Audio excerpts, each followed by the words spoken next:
Cada 3 de diciembre se conmemora el Día Internacional de las Personas con Discapacidad, y entre sus muchos objetivos tiene el propósito de promover los derechos y el bienestar de este tipo de personas en todos los ámbitos de la sociedad y en todos los aspectos de la vida.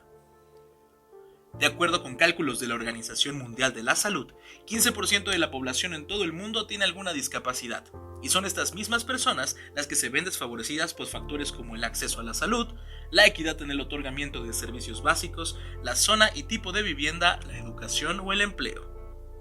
A todo esto les pregunto, ¿qué deben hacer las personas con discapacidad para ser escuchadas? Hey, ¿qué tal? Espero vaya muy bien su día. Quiero comenzar con una pregunta para ustedes. ¿Consideran que su escuela, trabajo o ciudad está adaptada a sus necesidades físicas e intelectuales?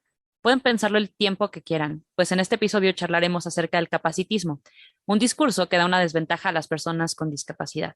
Yo soy Tania Juárez y me acompañan. Yo soy Arad Sereno y el día de hoy, pues Bere nos pidió que le disculpáramos. A lo mejor aparece a la mitad, a lo mejor no. Es un misterio que ustedes van a descubrir. Y como lo menciona Tania, el día de hoy vamos a hablar de un tema, pues que muchas veces la sociedad mexicana ha tratado de evadir y es el capacitismo. Y para ello tenemos a Germán, un buen amigo que nos va a hablar de sus experiencias y pues vamos a hablar un poquito de pues las cosas que hacen falta en esta sociedad. Germán, ¿cómo estás? ¿Cómo estás, Ara, Tania? Saludos. Pues bien aquí, ya sabes, en la caótica Ciudad de México, corriendo como siempre, pero presente aquí, muy agradecido por la invitación a su programa y poder platicar acerca de este tema relevante e importante que casi la gente no está tomando en cuenta, que es la discapacidad y cómo integrar a la gente en el mundo laboral, social, etcétera, etcétera. Pues Germán, queremos primero que nos platiques un poquito de ti, un poquito de lo que haces. Digo, yo sé qué haces, te sigo en Instagram, en las redes sociales y constantemente estamos viendo fotos de tus carreras, lo que te haces, cómo te desarrollas profesionalmente. Háblanos de eso. Pues bien, yo soy ingeniero en audio de profesión, estudié la carrera de producción musical e ingeniería en audio. También tengo un poco de ciencias de la comunicación, esa la dejé trunca, precisamente para pasarme a esto que me apasiona, que es la música. Actualmente soy entrenador personal, atleta de alto rendimiento, conferencista, sobreviviente de cáncer, vocero de una fundación que apoya a niños con cáncer y pues muchas otras cosas más que he ido desarrollando a lo largo de mi vida. Sí, Pues es mucha bien. trayectoria, como bien mencionas, y espero que también en un rato más o si quieres de una vez nos compartas tus redes sociales para que también nuestro público pueda seguirte y podamos también estar todos aquí en torno a tu actividad, ¿no? Y sí, como mencionabas hace rato, ¿no? Este tema es súper relevante, pero muchas personas lo dejan de lado. En diciembre también, porque se conmemora el Día Internacional de las Personas con Discapacidad, creo que pasa esto de los días conmemorativos, ¿no? Que nos sumamos a la fecha o comenzamos a reflexionar, pero nos pasa que, pues sí, solamente como que durante el mes empiezan estas reflexiones y lo dejamos, ¿no? Y va para todos. O sea, nosotros hemos tenido otros programas donde hemos hablado igual de otras fechas conmemorativas, como el 25 de noviembre o el Día de la Comunidad, pero no sé, o sea, hablábamos justo de esta reflexión que solo se queda en el mes y no hablamos de todo el año, ¿no? Todas las acciones que se deben realizar y para lo que queremos llegar. Sí, exactamente. Pues les voy a platicar brevemente de mi historia para que pues, todos los que nos están escuchando sepan por qué Germán de la Rosa está presente en este programa y vamos a hablar de discapacidad y demás.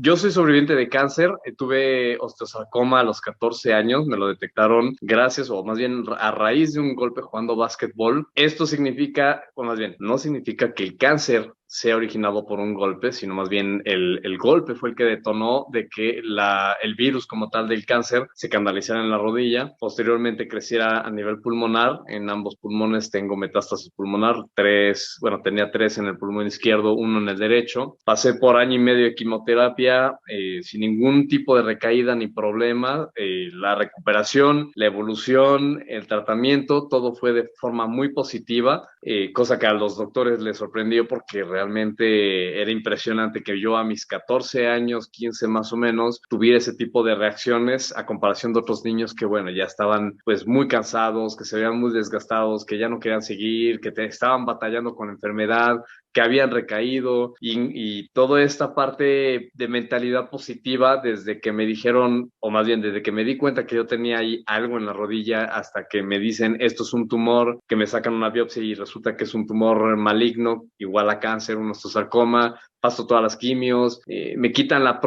pierna, la rodilla derecha y parte del fémur para ponerme una prótesis interna para poder salvar mi extremidad a mis 15 años y después de toda esa parte ves el cáncer, 5 años de vigilancia, me dicen Germán, tú ya la liberaste, tú ya no tienes ninguna bronca de osteosarcoma como tal, lo tuyo pasa a ser ortopédico. Paso por 3 prótesis diferentes a lo largo de estos 10 años, porque esta parte la considero como una burbuja desde los 14 hasta los 24 años, en donde yo viví pues toda esta parte de cambio de adolescencia a joven, en cierta forma truncada, ¿no? Y de hecho también hablo un poquito en mis pláticas acerca de eso, de una adolescencia trunca, y pasa a esta parte más motivadora que poco a poco, conforme voy pasando y voy creciendo, me voy dando cuenta de que hay ciertas cosas que tienes que dejar en la vida como tal, ¿no? Yo me estaba aferrando a una pierna en el sentido del qué dirán, ¿no? ¿Qué dirá la sociedad? De no quererme amputar porque desde los 17 años más o menos me la habían propuesto, así como, no, quítate de problemas, no te pongas una prótesis, eso no sirve, no funciona,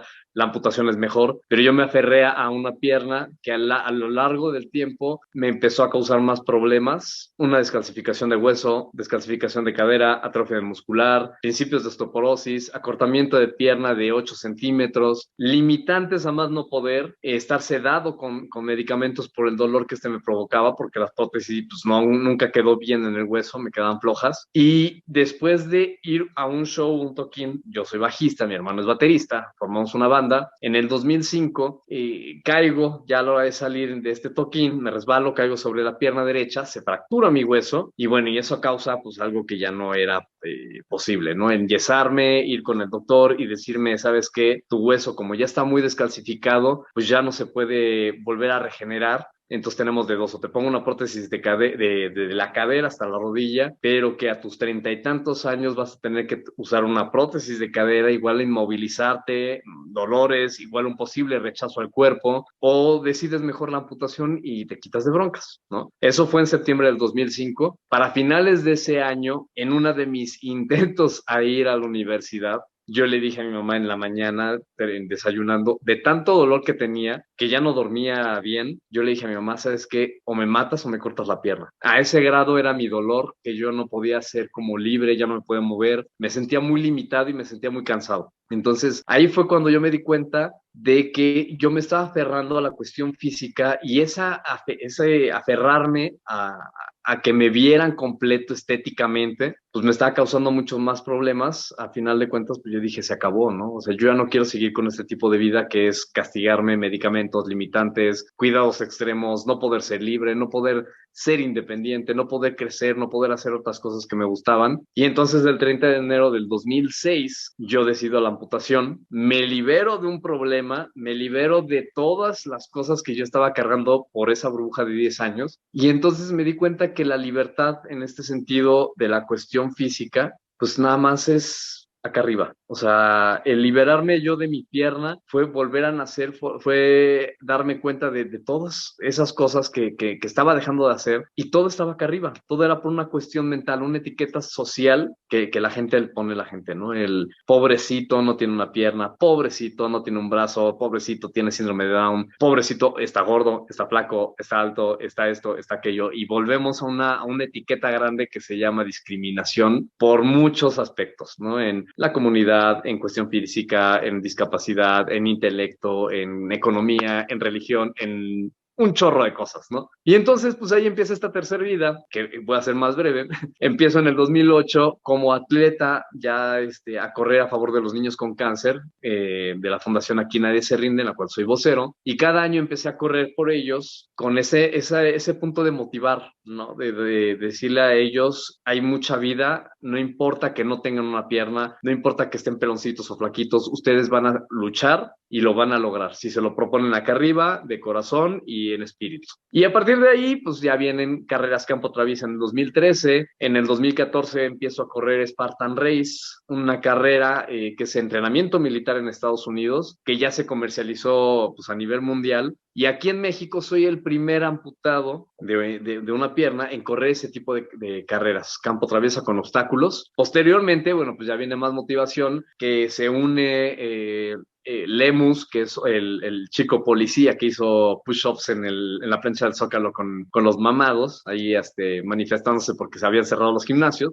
Michelle Muñoz, que es el primer, digamos, persona que no tiene dos piernas que corre un Spartan Race en esa categoría. Eso ya fue en el 2015-2016. Actualmente pues tengo 13 años de carrera deportiva, más de 107 carreras, más de 1,000 kilómetros acumulados, desde 5 kilómetros, maratones, Spartan Race, CrossFit, natación, pesas, acondicionamiento físico y bueno, pues se viene conferencias, pláticas, eventos, etcétera, etcétera. Y eso es todo lo que soy, esa es mi vida, ese es mi testimonio de vida y es por eso que estoy aquí platicando acerca de la cuestión de discapacidad con ustedes. Fíjate que es súper interesante lo que nos cuentas y justamente regresando un poquito en tu historia, lo que nos mencionabas sobre esta parte de la prótesis que muchas veces lo hacías como para evitar cierta discriminación, ahí es donde entra el capacitismo, porque el capacitismo por definición es, digamos, la norma que rige a la sociedad en la que se incluye a las personas con discapacidad o se les excluye dependiendo de su capacidad para adaptarse a esta norma social, que pues serían las personas entre comillas normales o como la marca,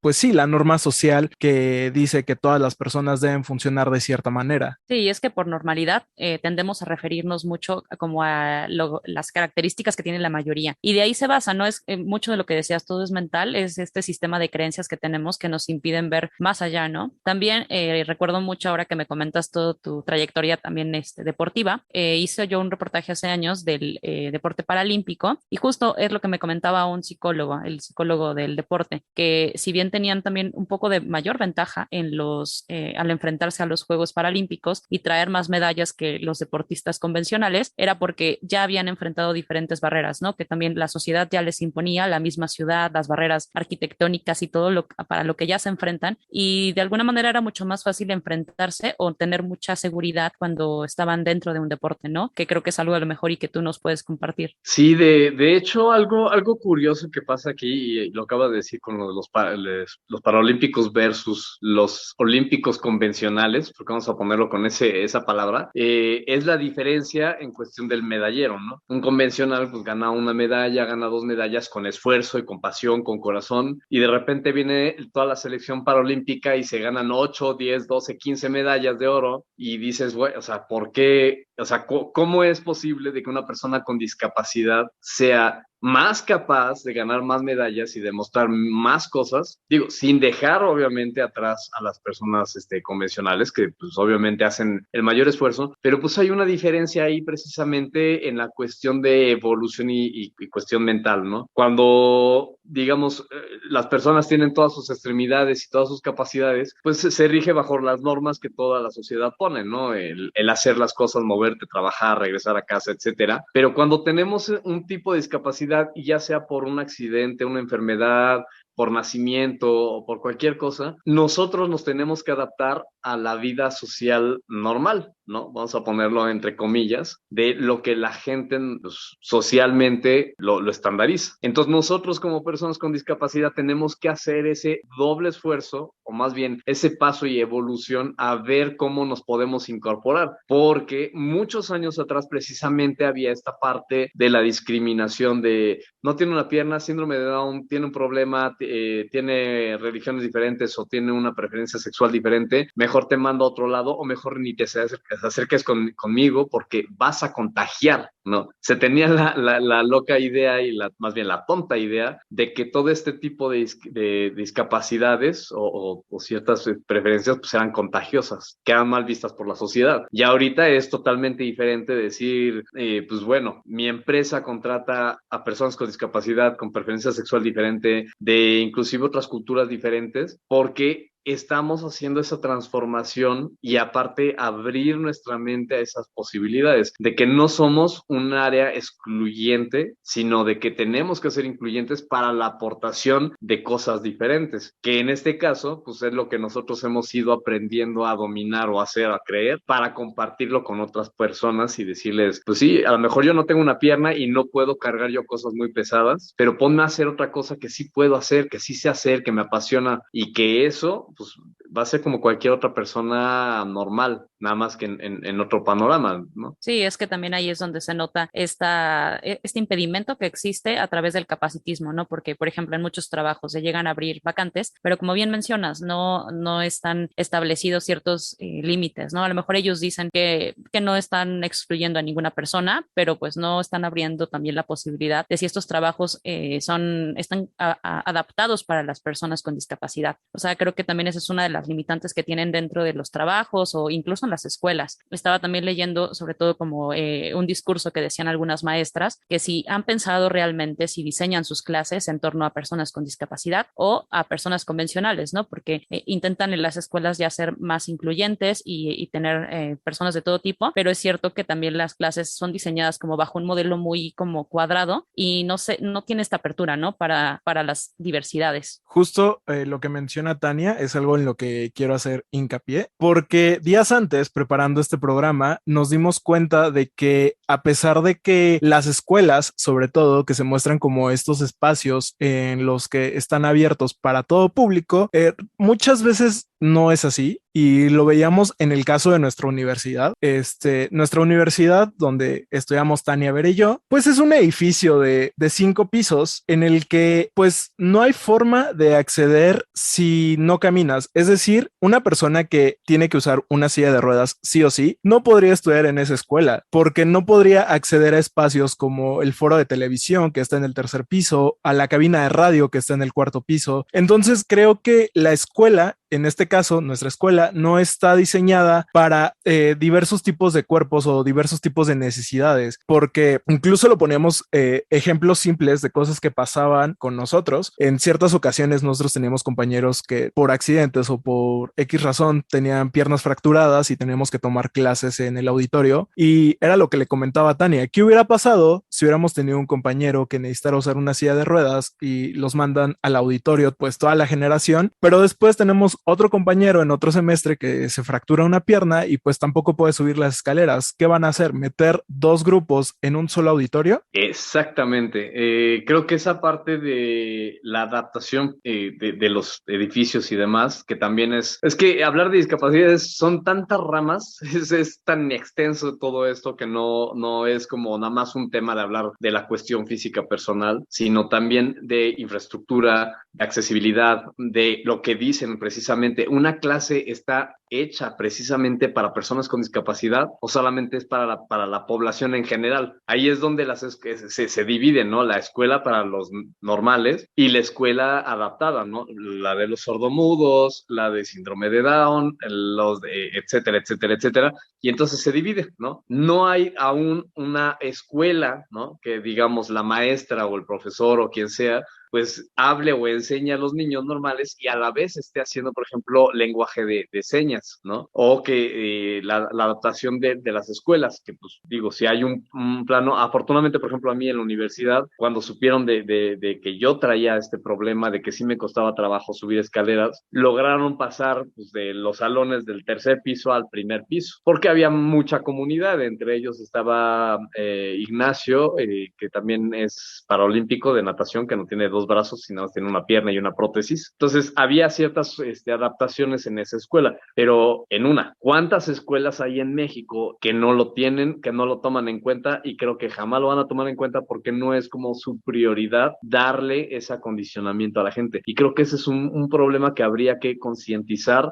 a todos en el trabajo y en las escuelas de adaptaciones físicas y de infraestructura para poder dar esa accesibilidad a personas con discapacidad. Y es que esto es lo que pasa con el capacitismo, como como que favorece las desigualdades, porque por lo mismo, bajo esta idea como de la normalidad y de que, bueno, o sea, los espacios están construidos de acuerdo con la mayoría, ¿no? Y bajo ese concepto, la mayoría, pues sí, realiza la arquitectura o diseña diferentes situaciones, como lo que mencionaba yo de las clases o de diferentes discursos, pero en realidad, pues no está pensado para la diversidad. Lo peor aquí, bueno, es eso, ¿no? Como por ejemplo el transporte. También me comentaban en esto que les decía de los paralímpicos, que justo una de las barreras que ellos tenían para llegar a los lugares, si bien también el equipo paralímpico es mucho más caro, es el llegar a los lugares, ¿no? O si no tienes el dinero para tener un transporte privado y tienes que tomar transporte público, es mucho más difícil abordarlo, ¿no? Si siendo convencional es muy difícil, ¿no? En hora pico en el metro, ahora con todas estas limitaciones es sumamente más, ¿no? De hecho, no sé si se acuerden ustedes, vean o si vieron, el Metrobús de la línea de Insurgentes, antes hicieron los elevadores para poder accesar a las estaciones. ¿Cuántos de esos, o más bien, de hecho puedo decir, todos los elevadores de toda la línea que se pusieron a lo largo, eran basureros, estaban cerrados, nunca funcionaban los elevadores, y ahora terminaron por tirar esos elevadores, la inversión se hizo a lo tonto, y ahora todo el mundo está construyendo rampas infinitas de casi una cuadra o algo así para poder accesar, ¿no? No, o sea, ya se dieron cuenta de que realmente la ciudad no es accesible en ningún punto, y entonces ahorita ya están haciendo como esa mejora, ¿no? Entonces creo, o sea, es así como dicen, hasta que cae el niño en el pozo es cuando lo tapan. Entonces hasta que pasa este tipo de cosas de que se dan cuenta que no hay accesibilidad, es cuando empiezan a decir, ah, sí es cierto, entonces tenemos que poner una rampa, tenemos que hacer una estación que no esté alta, mejor que esté a nivel suelo, tenemos que hacer accesos, tenemos que crear semáforos, y se hace toda una cultura de actualización social, pero que todavía no estamos al 100%. Sí, justo te iba a preguntar eso, que si considerabas que en México ya había un avance con respecto a la adaptación de las ciudades o de la arquitectura, o tienes en mente algún modelo que se haya visto, no sé, en algún país o alguna estrategia para lograr una mayor accesibilidad. Híjole, pues en México estamos en esa parte. Creo que ya mucha comunidad en general ha estado hablando y abogando por esta parte de ser más accesibles. Al parecer, pues sí se llega a un avance, pero todavía estamos en pañales, sí lo puedo decir. O sea, hay muchas empresas que, pues sí, se ponen la etiqueta de que somos incluyentes en todos los ramos, en todos los rubros, pero realmente no lo son, ¿no? O sea, nada más es como para el empresa socialmente responsable, se ponen el sellito y ya, ¿no? Pero realmente entras a los trabajos y no ves rampas, o las rampas están bloqueadas o están mal diseñadas, porque de hecho necesitaría una reglamentación arquitectónica, por ejemplo, de las rampas, ¿no? ¿Qué tan ancho tiene que ser una rampa para que pase una silla de ruedas? Hay edificios que tienen su rampa muy bonita y todo lo demás, pero tienen una vuelta que ni la silla de ruedas puede pasar. Entonces, si una persona llega ahí, pues tienen que cargarla o sea, no es imposible darle. Entonces, pues sí está muy bien tu rampa, pero planéala bien, ¿no? Igual que los elevadores chiquititos que entra una silla de ruedas o entran 4 personas. Entonces, digo, no es que a fuerzas tenga que haber un elevador muy grandote o muy amplio, pero pues sí es como planearlo, no nada más por ponerlo. Entonces, en esta parte, creo que México todavía le falta mucho, o sea, al menos ya no hay tantas escaleras, ya hay más rampas en todos lados, en cualquier parte, excepto en el metro, que es los elevadores, pero también es un lío para poder accesar ahí. En los edificios hay algunos que ya están, los que pues sí tienen dinero, pero los que no, pues se amuelan y son escalones y órale, para cargar al de la silla de rueda. Pero yo creo que los países más avanzados, pues son, pues obviamente Europa, Estados Unidos y yo creo que algunos países de Asia, ¿no? O sea, China, Japón, de Europa, Alemania, Francia, Inglaterra, Estados Unidos en algunos estados, de Sudamérica, pues la verdad no conozco cómo sea la cultura de integración de discapacitados, pero creo que ya hay como modelitos que, como repito, no nada más es poner una rampa, sino es la especificación de una rampa para una silla de ruedas es con una elevación de, no sé, 35 grados y con una anchura de 1.5 metros, no sé, o sea, estoy hablando así un poquito ambiguo. Y también, por ejemplo, los baños, ¿no? No hay los cubiculitos especiales para una silla de rueda, ya los empiezan a adaptar, quitan 2 bloques y ponen uno más grande. Las puertas, si eran muy chicas, pues tratan de hacerlo más grande. los barrotes, o sea, o de plano construyen un baño totalmente independiente para una persona con discapacidad, que eso en varios restaurantes sí los hay. Y es que es justo esta idea de que debemos adaptar, debemos adaptar sobre todo lo que es educación y oportunidades laborales. Y pues creo que también estamos hablando en este momento de los ambientes un poco más físicos, pero creo que también otro sector de los que no estamos integrando o de los que no están listos el sistema educativo y el sistema laboral es justo para personas que están dentro del espectro autista, que también cuando alguna vez recibimos algún compañero en el salón de clases o algún compañero en la oficina, simplemente no saben cómo trabajar con él. Esperan que él se adapte en vez de que el lugar de trabajo, la persona que está dando clases, se adapte a este modelo. Incluso cuántas veces no hemos visto a gente que está dentro de este espectro, pues ser tratada diferente o discriminada en un salón de clases. Yo llegué a tener compañeros dentro de este espectro en la primaria y la verdad es que los maestros no están capacitados para, pues sí, para tratar con personas que están dentro del espectro y muchas veces terminan tachando de persona problemática o de persona que no quiere trabajar. Sí, ahorita que hablas del autismo como tal, sí que es un tema también muy delicado y se puso de moda los pulpitos, ¿no? Que de repente todo el mundo ya trae el pulpo y era, a ver, es que no es una moda, no es un juguete, es una forma de comunicarnos, ¿no?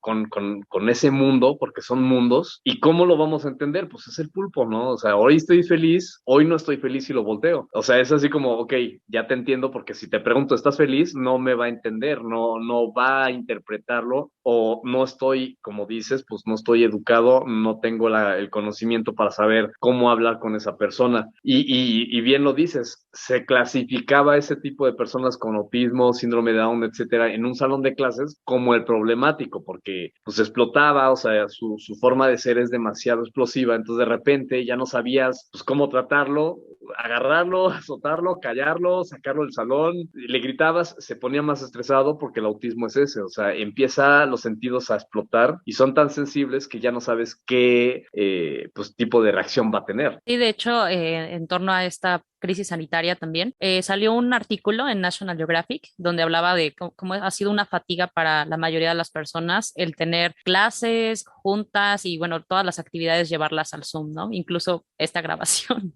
¿No? Hay que decirlo. Y es una fatiga por esto, porque necesitamos de esta comunicación, solo vemos como la mitad de nuestro cuerpo, o sea, no tenemos todo este lenguaje verbal, pero precisamente para quienes tienen estas dificultades neurológicas, ha sido también un alivio, decían ellos, ¿no? Como en el estudio ha sido un respiro porque pueden sentirse más abrumadas cuando hablan con muchas personas y el poder apagar la cámara, el no tener todo este ruido como de toda la gente y todas estas distracciones, les permitía mucho más concentrarse y poder participar activamente que estando en una clase presencial.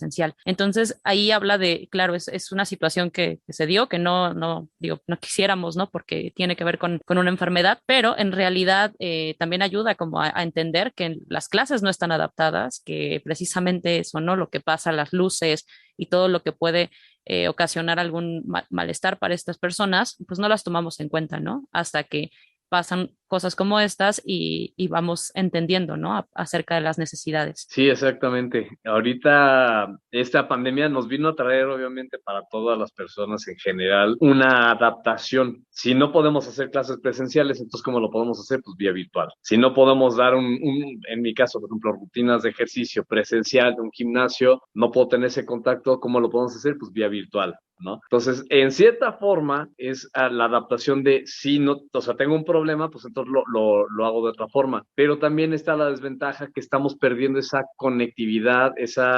acercamiento social. Entonces, sí vemos a la persona, pero no sabemos qué problema tiene. O sea, por ejemplo, yo, o sea, si me ven de aquí del pecho para arriba, pues van a decir cuál es su discapacidad, ¿no? ¿Qué es lo que tiene Germán? Que pues lo vemos normal y habla normal y se ve físicamente normal. O sea, entonces un discapacitado tendría que tener una cara diferente, tendría que vestirme diferente para decir soy una persona con una discapacidad o sea, realmente ese tipo de cuestiones creo que también hacen que las personas pues no desarrollen, o no sé, se vuelvan como más delicadas. Ahora sí que estamos en la generación de cristal y pongan etiquetas, ¿no? O sea, ya es etiquetar a todo mundo como el tontito, el aquello, el callado, no sé, miles de cosas. Entonces creo que sí ha venido como a sus pros y sus contras este tipo de adaptaciones nuevas en cuestión con lo de la pandemia. Y justo lo que mencionas es algo que yo estaba escuchando en un reportaje esta tarde cuando estaba investigando sobre el tema del capacitismo, que muchas veces lo que hace la sociedad es separarlos, hacer como a un lado a la persona con discapacidad y decir, ay, es que él es el pobrecito, es que no puede hacer esto, es que tiene esta limitación, cuando pues realmente esa no es la forma de integrarlos. Estás separándolo por las cosas que puede y no puede hacer, que justo esa es una de las definiciones de capacitismo. Y al hacer esto también no sé si es como una especie de paternalismo en el que quieres estar como protegiendo a esas personas, no desarrollan como la independencia que pueden tener a pesar de la condición que tengan, llámese, no sé, no poder caminar, llámese autismo, llámese síndrome de Down, llámese cualquier cosa. Entonces, creo que eso es algo muy importante al momento de recalcar, pues justo los problemas que tiene esta sociedad, sobre todo la sociedad mexicana, que son muy pues sí, los pobrecitos, sí hay el cieguito, no se va a poder mover de aquí a una cuadra, hay que cruzarlo. Cuando, pues, hay muchas personas con discapacidad que son capaces de hacer todo lo que hacemos, así lo hagan diferente. Sí, el hacerlo diferente, obviamente eso también nos da otro plus, ¿no? Es otra forma, una perspectiva nueva de verlo. Siempre es como acostumbrado en educación, en chamba, en cualquier ámbito, a ciertas reglas y todo es cuadrado. Y de repente llega una persona con discapacidad y no sigue esas reglas, lo hace de otra forma. Y hacerlo de otra forma puede traer otros resultados que van a generar, obviamente, pues sí, una ruptura de esa estructura que siempre se ha hablado y que siempre se ha hecho, y entonces ya empieza otra dinámica diferente. Entonces, la misma sociedad, en cuestión, por ejemplo, de un trabajo, pues ya empiezan a vernos diferentes, ya no nos tratan, o sea, ya no nos tratan como el pobrecito y tú vete para allá y no te muevas y yo te lo traigo y aquello, sino al revés, ya nos empiezan a jalar como, sí, ok, está en silla de ruedas, no tiene una pierna, tiene síndrome de Down, no oye, no ve o algo así, pero es parte de nuestro equipo, proporciona la información y estamos jalando y vamos parejo, y entonces se vuelve un elemento totalmente igual. Entonces, ese es lo que tratamos nosotros como personas con discapacidad, de que la demás población nos vean como cualquier persona, con los mismos derechos, con las mismas obligaciones, con las mismas capacidades, pero desde otro punto de vista, ¿no? O sea, es, digamos, creatividad, esa sería la palabra, así como una forma más creativa de hacer lo mismo que todo el mundo hace. Y es que esa es la expectativa, que se reduzca este capacitismo. Bueno, no, que deje de existir, ¿no? Que dejemos de estar pensando de esta manera tan cuadrada o estar dividiendo, ¿no? Porque precisamente como decía Arad, que tendemos mucho como a ser paternalistas o a estar tratando como de ayudar a quien no te está pidiendo ayuda y no la necesita, ¿no? Y justo hay, por ejemplo, cifras que estuve yo checando también, no son totalmente como exactas, por lo mismo de que es muy difícil denunciar, pero en torno a las violencias que también sufren en el caso de las mujeres, la organización Women's Aid expone que antes de la pandemia las mujeres discapacitadas tenían 3 veces más probabilidades de sufrir abuso doméstico, experimentar múltiples formas de abuso en su vida que las mujeres sin discapacidad. Y esto evidentemente, o sea, digo, es como muy claro también porque como lo mencionábamos en los trabajos, ¿no? Si no hay tantas oportunidades, parte de la erradicación de la violencia es el ser independiente económicamente, ¿no? Y de qué manera pues logramos todo esto si la misma sociedad o la misma estructura no permite o no pone las posibilidades para que las personas puedan acceder a los recursos, ¿no? Y dejen de estar dependiendo de, por ejemplo, en el caso de sus parejas o sus familias, de las cuales sufren el abuso. O sea, son problemas que también se expusieron mucho más dentro de esta pandemia al entrar todos en confinamiento, porque estas cifras aumentaron, ¿no? Y sí son muy, bueno, a mí me impactan mucho, ¿no? Porque si bien estaban, es cuando te empiezas a dar cuenta o las empezamos a racionalizar un poco más. Sí, en efecto,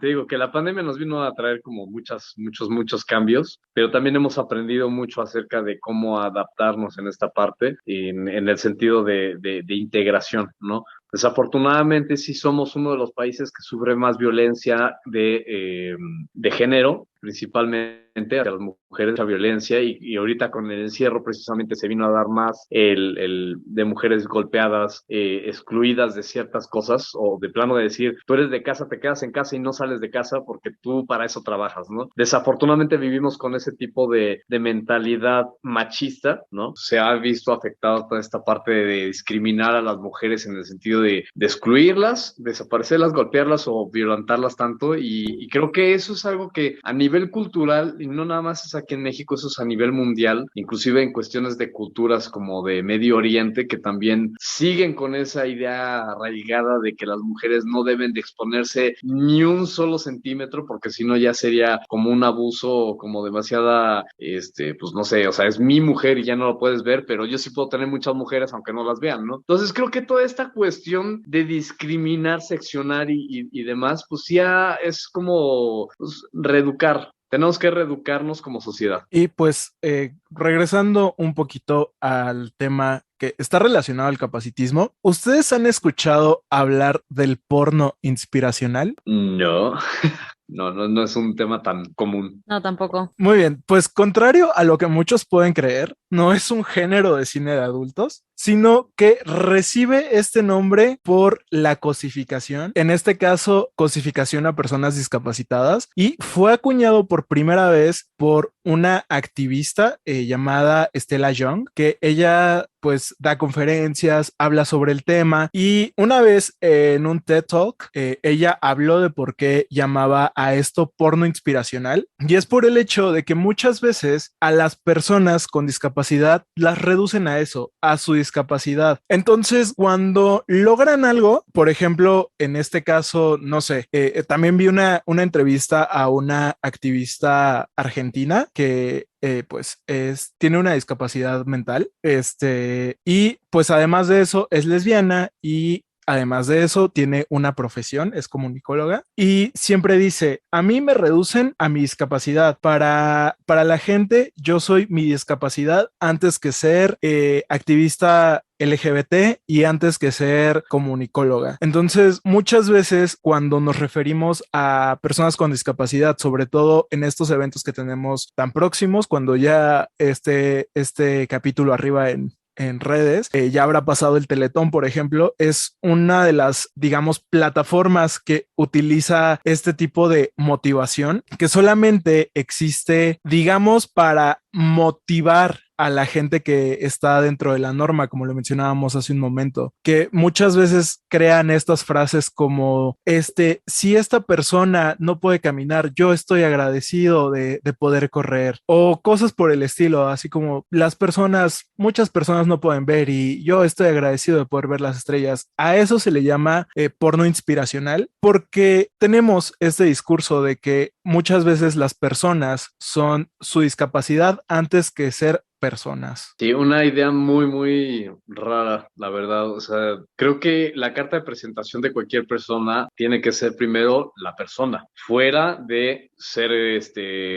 o sea, tener una discapacidad, de tener una preferencia sexual diferente, de tener una religión diferente. O sea, yo creo que la gente, y de hecho eso es, o sea, de repente como que nos encasillamos tanto en ese tema, pero yo no veo que, por ejemplo, a una reunión de amigos, a una reunión familiar o inclusive una entrevista de trabajo se presenten tal cual, así como, hola, yo soy Germán de la Rosa, soy gay, y soy ingeniero en audio, y soy conferencista, y soy atleta, y soy esto, o sea, ¿por qué encasillar esa parte como tiene que ser tan importante decirlo, o resaltarlo, o remarcarlo, o inclusive, pues en la cuestión de la ropa, ¿no? O sea, ¿cuál es la tirada socialmente de decir, sí, o sea, preséntate así, ¿no? O igual como en este caso, sí, tengo una discapacidad, no tengo una pierna, y soy ingeniero en audio y soy conferencista y soy Germán y sea la preferencia que tenga, sea la discapacidad que tenga, es la persona, son mis capacidades, es mi estudio, es mi pasión, son mis gustos, pero eso tendría que ser relacionado, o más bien eso tendría que ser la forma más importante de presentarnos con todos, independientemente de lo que seamos. Ya si en un futuro, pues obviamente queremos dar ese toquecito de, pues sí, conóceme, la verdad, yo soy esto, yo hago esto, bla, bla, bla, o soy así. En este caso, por ejemplo, ahorita, ¿no? No me ven, entonces pues ya después, oigan, van a ver en mis redes sociales que yo no tengo una pierna, pero yo no estoy ahí pregonando, sí, por cierto, soy Germán, no tengo una pierna, y ahora sí ya continuamos con la plática, ¿no? Entonces creo que esa parte es lo que no debería de ser, al igual que la parte motivacional. Antes se trabajaba, míralo, pobrecito, está en silla de ruedas, necesita tu ayuda, ¿no? Esa era la frase y decías, me tenta el corazón, me llega, entonces tengo que darle dinero. Ahorita el diálogo, como ya se está manejando y muchas personas lo están haciendo, es quitar ese pobrecito, y es él está en silla de ruedas y compite, gana medallas, trabaja, tiene familia y necesita tu ayuda. O podemos ayudarlo para que él motive a otras personas. O sea, a través de ese discurso es muy diferente decir la idea, ¿no? De decir, pobrecito, ahí está, ¿no? Le doy dinero porque como no trabaja, pues le doy su dinerito, ¿no? A ver que es exitoso, que es grande, que es independiente, y que esa persona puede hacer que otras personas con discapacidad lo vean como un modelo a seguir, sin tocar o sin decir pobrecito de él o es de un segmento chiquito. Es la población, es un ser humano y es igual a todos nosotros en modelo inspiracional, como una persona convencional, un Phelps, un Usain Bolt, cualquier artista, pues es un modelo a seguir. Nosotros como personas con una discapacidad somos modelos a seguir por cómo hemos avanzado y cómo hemos crecido en nuestros ámbitos a nivel social, cultural, artístico, pensamiento, de todo. Sí, precisamente ese es también el objetivo del Día de la Internacional de las Personas con Discapacidad. Si bien también concienciar sobre la situación es ya establecer un desarrollo, ¿no? Como a través de la vida política, social, económica, cultural. O sea, y lo decíamos, ¿no? En la parte cuando hablábamos del autismo, del espectro autista, o sea, el beneficio o incluso lo que pasa aquí en Zoom, no es necesario que te presentes de esta manera, ¿no? Hoy hay un programa, hoy se menciona, pero en realidad, pues sí, somos personas, ¿no? O sea, no tenemos que estar mencionando qué características tenemos o cuáles no, y lo que se nota o no. Puedo apagar la cámara y sigo hablando y soy Tania, ¿no? En mi caso. O sea, eso no es relevante. Algo curioso y relacionado a esa parte de la presentación, ¿no? Así como voy a tener una playera donde diga, soy Germán y tengo una discapacidad y soy esto y soy aquello, ¿no? Me pasa muy seguido que de repente voy en el metro, horas pico, horas normales, y hasta que choca la gente conmigo o se llega a tropezar con mis muletas, porque yo ocupo más muletas, no tengo prótesis, hasta que chocan mis muletas, se dan cuenta de que yo no tengo una pierna. Y muchos así, pero apenadísimos, y me dicen, oye, discúlpame, no te había visto, perdón, no te lastimé, algo así. O sea, llegamos a pasar de repente desapercibidos, o la gente ya está tan acostumbrada a no ver ciertos detalles, algunas personas obviamente, que pasa este tipo de cosas curiosas, ¿no? Y es así como, no te preocupes, no pasa nada. No, ¿cómo crees? Te empujé, no pasa nada, ¿no? O en mi caso, me llegan a dar el asiento, ¿no? Me ven que no traigo una pierna, que ando en muletas, oye, ven, siéntate. A veces me siento, a veces no me siento, la verdad yo a veces prefiero no sentarme porque me gusta estar parado, y también el recorrido de la puerta hacia el asiento y lo que me siento, pues ya me tengo que estar parando para poderme bajar en la siguiente estación, ¿no? Entonces, este tipo de cosas curiosas también es como, al menos yo lo veo desde esa parte y lo comparto en mis pláticas, es cómo vencer una discapacidad, cómo vencer un problema, cómo vencer una etiqueta social, es afrontándote y burlándote de ella, ¿no? Sí, soy el mocho, soy la lamparita de Pixar, soy la galletita de Shrek, mi pierna se la llevó un tiburón en el mar, ¿dónde dejaste la pierna? Pues la dejé en mi casa descansando. O sea, ese tipo de cosas, digo, para mucha gente sería humor negro, y no, ¿cómo puedes decir eso? No te faltes el respeto, quiérete. Pero en mi caso es verlo de una forma más chusca, de decir, pues sí, yo me burlo de lo mío, de mi ser persona, porque ya lo superé. Me puedo burlar de mí mismo porque yo ya lo superé. Esa es mi frase con respecto a eso. Y justo creo que también tocas un tema muy importante, que es el lenguaje, que realmente las cosas, el mundo se construye a través del lenguaje y las tenemos que nombrar. Muchas veces también lo que vi dentro de estos reportajes sobre personas con discapacidad es que muchas veces las personas no queremos o no nos gusta mencionar este tipo de cosas porque a nosotros, las demás personas nos incomoda cuando las personas con discapacidad nos dicen, estamos aquí y existimos, y pues merecemos ser nombradas, porque pues al no hacerlo las invisibilizamos. Sí, de hecho, Es un poquito también de repente como algunas cuestiones encontradas en este sentido. De, oye, te presento como persona con discapacidad, o te presento como atleta discapacitado, o te presento como normal, ¿no? O sea, en el sentido de darle como ese valor, ¿no? De, él es Germán y no tiene una pierna, pues simplemente soy Germán, ¿no? O sea, lo que hablamos hace ratito, ¿no? Hay formas encontradas. Hay gente que sí le gusta mencionar esa parte, hay gente a la que no le gusta que se mencione esa parte. La sociedad, la escuela, a veces también es como medio cerrar en esa parte de, híjole, no toco ese tema porque discriminación, ya me van a censurar, porque o sea, generación de cristal, ¿no? No podemos hablar de ciertos temas porque, no, los niños no tienen que escucharlo, no, tápalo, porque eso no tiene que, no lo tienen que ver. O el clásico zape de la mamá al niño chiquito cuando están señalando a alguien que es diferente o que tiene una condición diferente, y ahí va el chavito porque es nuevo para él, y atrás viene la mamá y le viene sapeando, oye, ¿qué te pasa? ¿No? En vez de explicarle ese tema de, sí, él es diferente porque posiblemente está enfermo, porque tuvo un accidente, porque así nació, porque alguna cosa, pero a la gente le da miedo porque, una, hay ignorancia, y dos, no hay una cultura de trabajar estos temas como una forma normal, como el lenguaje normal, como pues, sociedad normal, ¿no? O sea, que ya no nos veamos como el segmento, y el segmento normal y el segmento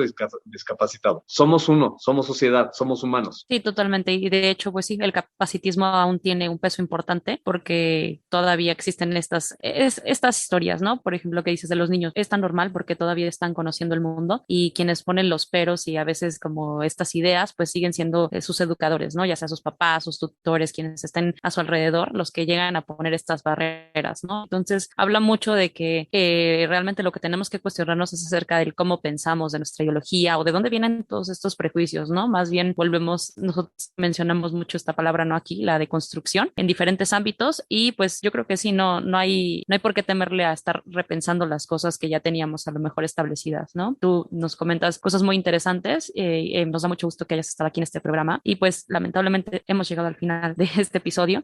Agradecemos a quienes nos hayan escuchado y que hayan llegado también hasta este punto del programa.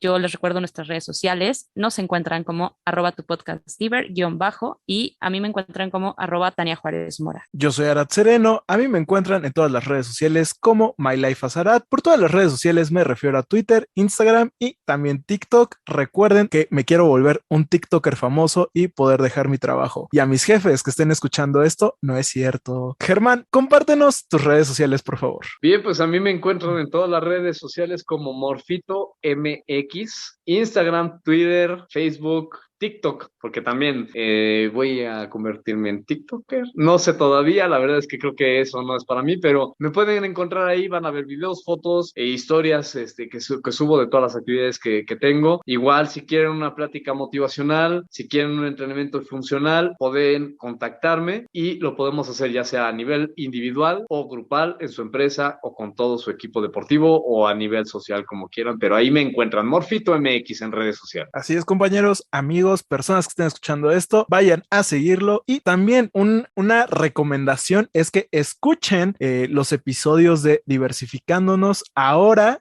en un formato de 10 minutos a través de la plataforma de Mexiquense Radio. Esta semana ya está disponible el primer episodio que compartimos a través de esta página web, que es el capítulo sobre Body Positive. Escúchenlo, está muy bueno. Hasta la próxima.